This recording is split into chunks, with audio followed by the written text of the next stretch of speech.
Hi, we're going to look at the G test from August 26, 2021. It was the 9 a.m. test. We're going to do question number 4. So let's read it together. It says, when a gas adsorbs on a solid surface at a given temperature, then identify the option for this process. They're trying to test if you know the difference of signs and spontaneity for thermodynamics. The answer was number 1.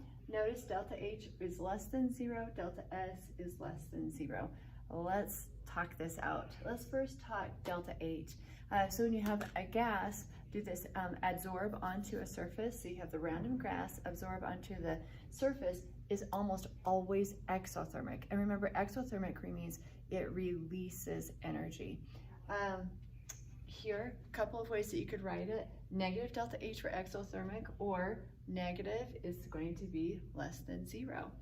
Now, the reason behind this, why the gas going through this adsorption process onto the solid surface is because it decreases the residual forces on the surface of the adsorbent itself onto the surface. So if it's decreasing those forces, it's going to release energy. In essence, going from a higher state to a lower state releases energy.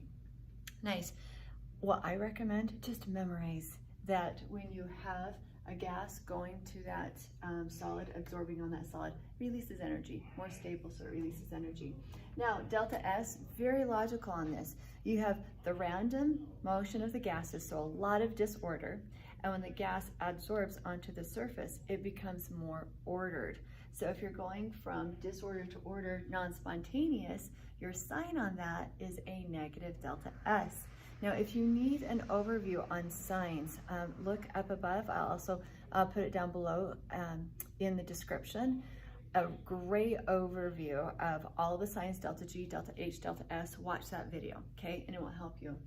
So on the delta S, the gas goes to the solid. It absorbs into that solid surface, so it becomes more organized, which means it's a negative delta S, or the S is less than 0. So just a reminder, the delta H, exothermic, that was spontaneous, and the delta S is negative, that's going from disorder to order, becoming more organized as it adsorbs onto the surface. That's going to be non-spontaneous. Again, if you need an overview on those signs, watch the video on the overview of the 3 signs for thermodynamics. Thank you. Have a good day.